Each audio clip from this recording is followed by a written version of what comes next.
Hey, salut à toi, j'espère que tu vas bien. Malheureusement, je reçois fréquemment dans mon bureau des personnes qui ont eu des plus ou moins bonnes premières expériences en acupuncture.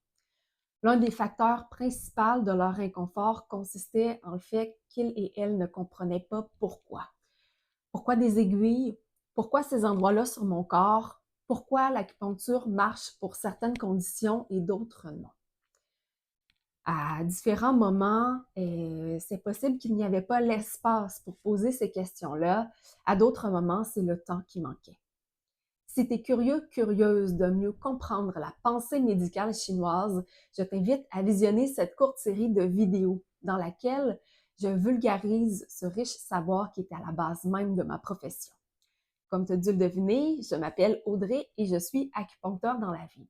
Je suis également passionnée de mon travail. Je désire plus que tout que les personnes sur ma table fassent équipe avec moi dans leur processus de bien-être, de guérison, de rétablissement. Il est important pour moi qu'ils et elles comprennent comment m'aider à les aider. Dans cette courte série de vidéos, je t'invite à ton cours d'acupuncture 101.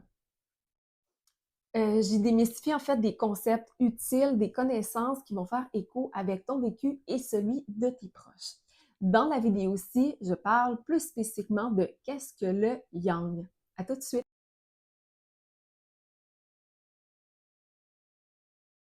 Alors, qu'est-ce que le yang? Il faut comprendre que le yang fait partie d'un modèle plus complexe, le modèle du yin et du yang, dont le symbole est quand même assez répandu là, dans la société québécoise. Je suis pas mal certaine que tu as déjà vu cette image-là à un moment ou à un autre de ta vie. Alors, le yin et le yang, c'est un modèle binaire composé de deux parties, donc le yin et le yang. Les deux éléments sont nécessaires pour avoir un modèle qui soit équilibré. La portion yang, la portion blanche, est associée à tout ce qui est masculin, la chaleur, l'activité. Au niveau de l'organisme, on va parler plus de la composante physiologique, c'est-à-dire les mouvements et les activités, les fonctions qui se retrouvent à l'intérieur du corps humain. Je t'ai parlé dans une vidéo précédente de la vessie et de sa portion yin. Alors, la portion yang de la vessie, c'est sa fonction en fait à retenir, à amasser, à retenir l'urine et à lui permettre de l'évacuer dans les moments qui sont opportuns. Si tu veux mieux comprendre la fonction yin, je t'invite à visionner la vidéo précédente.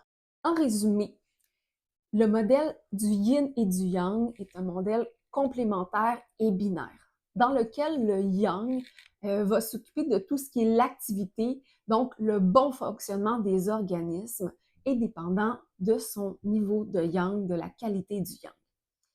Si tu as trouvé cette vidéo-là intéressante, pertinente, je t'invite à cliquer sur j'aime et à la partager avec des gens de ton entourage. Si toi, tu désires en apprendre plus sur la pensée médicale chinoise et l'acupuncture, tu peux télécharger mon guide gratuit en cliquant sur le lien juste ci-dessous, guide gratuit intitulé Comment soulager efficacement cette maux du quotidien. Sinon, nous, on se voit dans une prochaine vidéo. Ciao!